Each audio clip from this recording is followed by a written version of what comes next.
pada kesempatan sore hari ini saya akan mewawancarai Kepala Sekolah Bapak Dedi Kuswoyo terkait dengan tugas modul 3.1. Bagaimana kabarnya? Alhamdulillah, baik, sehat. Mohon maaf nggih Pak, izin terkait dengan tugas saya di modul 3.1 mewawancarai Bapak Kepala Sekolah.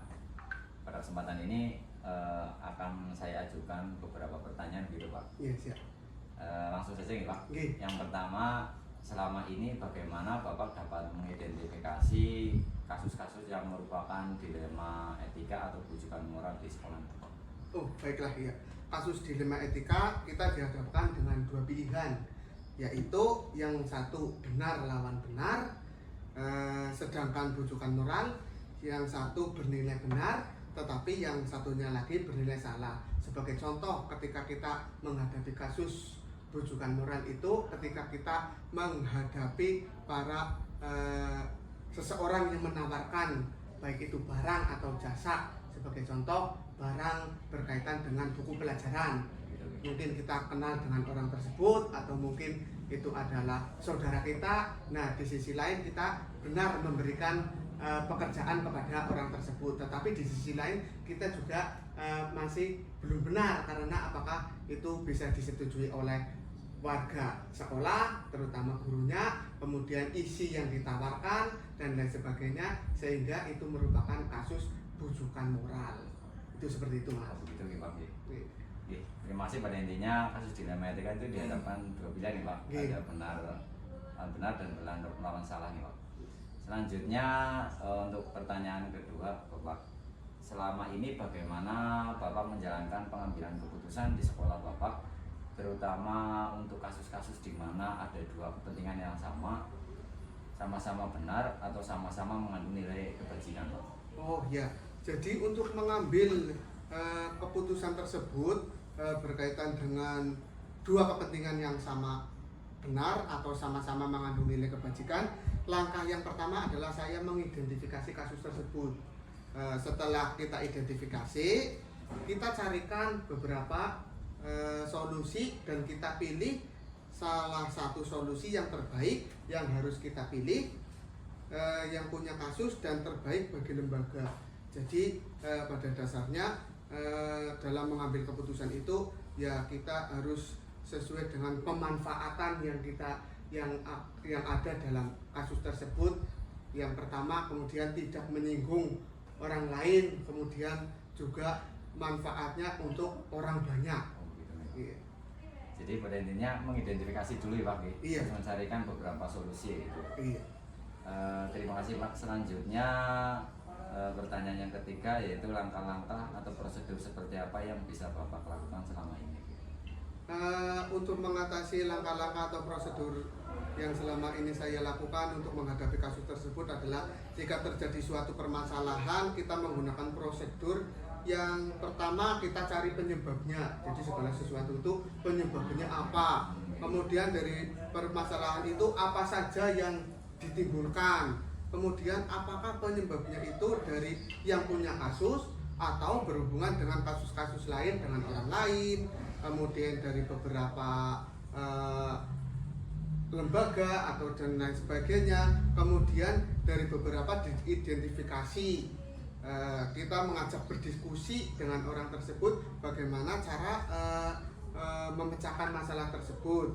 Kemudian saya dalam mengambil keputusan juga selalu mempertimbangkan nilai-nilai kebajikan, yaitu kebajikan universal. Apakah nilai itu bisa ada manfaatnya untuk orang lain atau tidak. Jadi kalau tidak mungkin tidak ada nilai kebajikan yang secara universal, itu saya masih mempertimbangkannya seperti itu.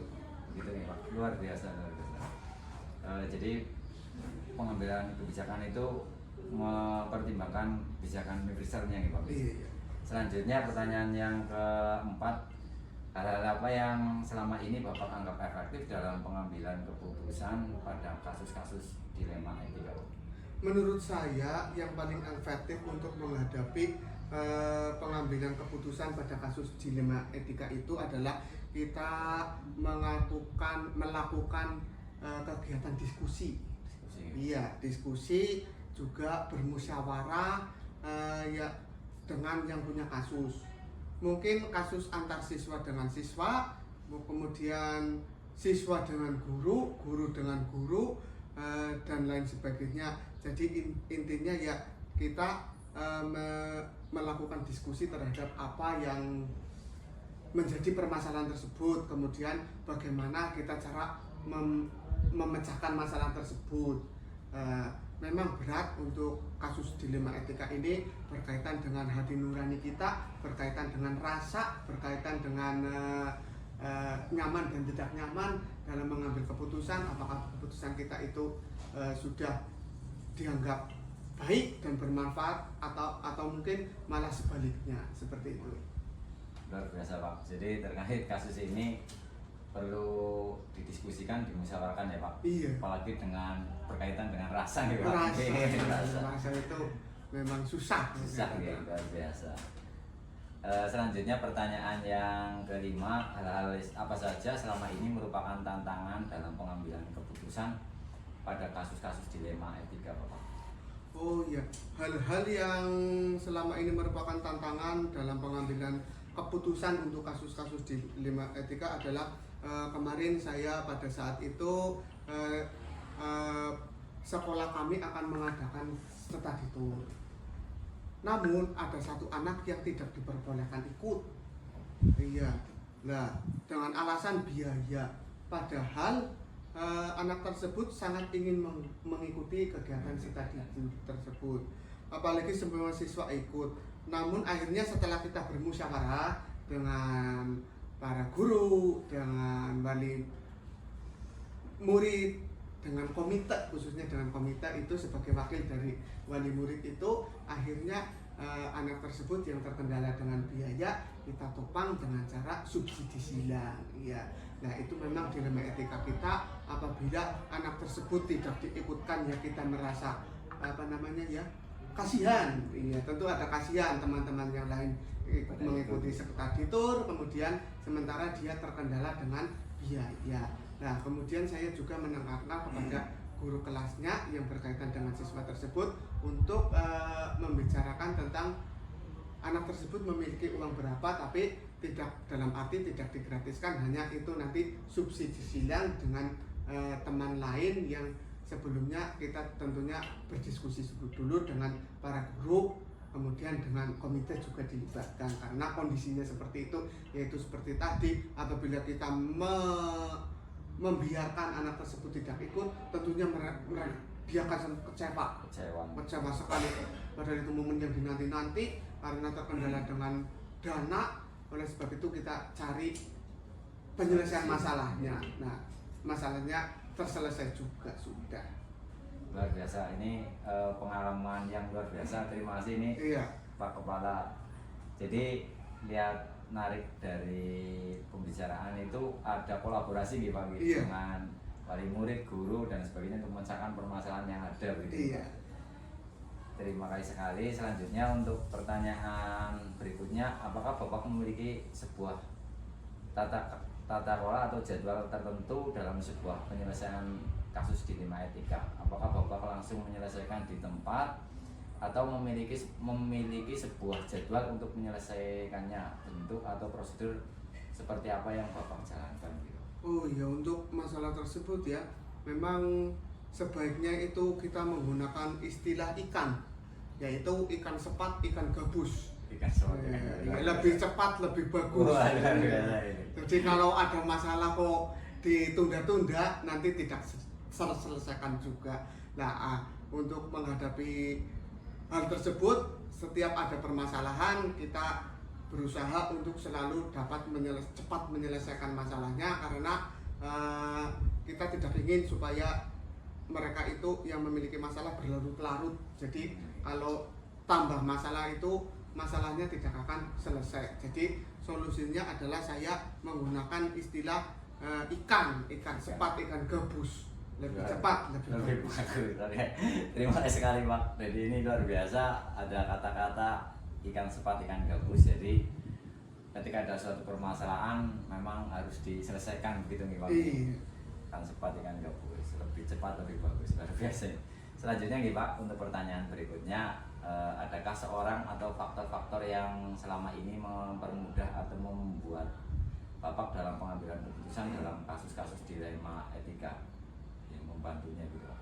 Oh iya, selama ini di dalam mempermudah atau membantu saya dalam mengambil keputusan kasus-kasus dilema etika, saya selalu mengadakan kolaborasi baik antara dengan guru, kemudian dengan wali murid, kemudian dengan komite, di mana itu terjadi apabila seperti tadi kasus tentang study tour itu, ya dengan adanya kita berkolaborasi dengan pihak-pihak warga sekolah itu dapat menyelesaikan masalah.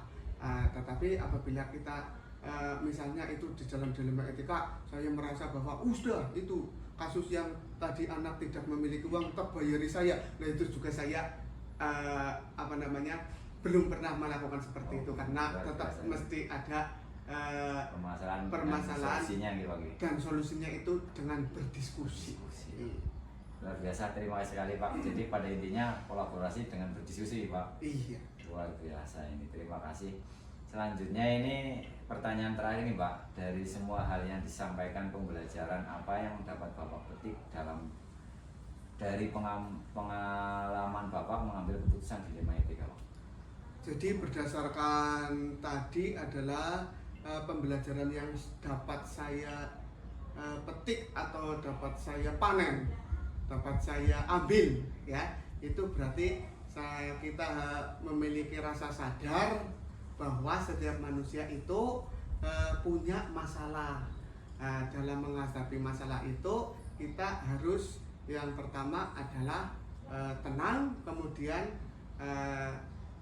penyelesaian masalahnya adalah mempelajari akar permasalahannya, kemudian melakukan diskusi, kemudian mengambil keputusan yang sesuai dengan nilai-nilai yang tidak menyinggung atau tidak menyakiti perasaan orang lain, seperti itu. Luar biasa pengalaman Bapak terkait dengan permasalahan dilema etika nih. Jadi kalau saya tarik, mencari akar permasalahannya terlebih dahulu, terus dikolaborasikan untuk memecahkan permasalahan nih Pak terkait dengan dilema etika ini. Terima kasih sekali ini terkait dengan wawancara tugas kami Pak. Jadi mohon maaf ketika ada kesalahan kekurangannya. Mudah-mudahan Bapak selalu sehat, selalu jaya di sekolahan yang menjadi manajemen pendidikan. Mudah-mudahan akan tertular teman-teman yang lain. Amin. Terima kasih, demikian wawancara kami dengan Bapak Kepala Deddy Kuswoyo SPD. Kurang lebihnya mohon maaf. Wassalamualaikum warahmatullahi wabarakatuh.